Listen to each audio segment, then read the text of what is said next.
নমস্কাৰ বন্ধু বান্ধৱীসকল, আশা কৰোঁ যে নিশ্চয় ভাল আছে আৰু ময়ো ভাল আছোঁ। আহক আজি মই পাৰ মাংস বনাম, কেনেকৈ আপোনালোকে চাই থাকিব পাৰিব। পাৰটো গুচাই হৈ গ'ল, এইবাৰ পুৰি দিছোঁ।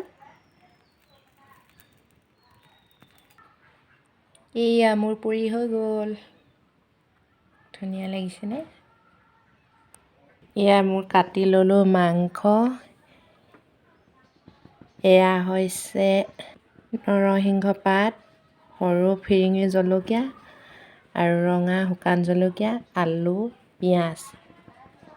আপোনালোকৰ যদি প্ৰেছাৰ একেবাৰে ল' তেতিয়া আপোনালোকে খাব পাৰিব ধুনীয়াকৈ পাৰ মাংসৰ লগত। এপোৱা দি বনাব, আপোনালোকে ধুনীয়াকৈ বনাব। আপোনালোকৰ প্ৰেছাৰটো নাই যদি ধুনীয়াকৈ আহি যাব। আৰু এটা কথা কি, কেইদিনমান খালেই হ'ব, দুদিনমান এৰি এৰি যদি পিঁয়াজটো দি এপোৱামান দি খায় তেতিয়া ধুনীয়াকৈ নৰ্মেলত আহি যাব।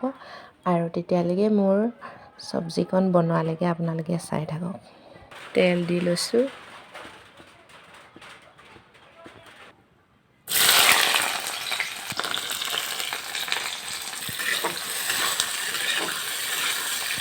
এয়া দিছোঁ মছলা।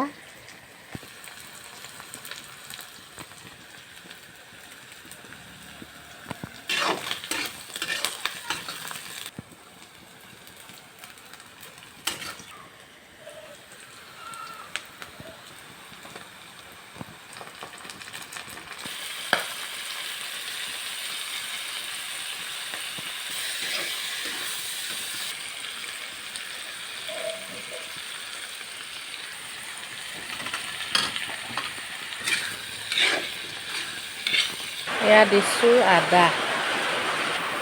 কিমান ধুনীয়া কালাৰ আহি গৈছে। আলুটো সিজিলেহে পানী দিব যদি আপোনালোকে জোল কৰি খায়। এয়া আলু সিজি গৈছে আৰু গৰম পানী যাতে দিব। এয়া মোৰ গৰম পানী গৰম কৰি থোৱা আছিলে, এতিয়া ঢালি দিম।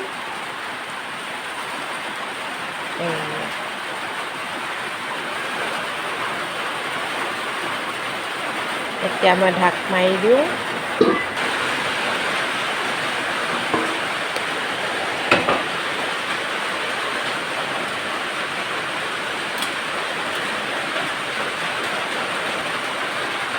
মোৰ মাংস বনোৱা হৈ গ'ল।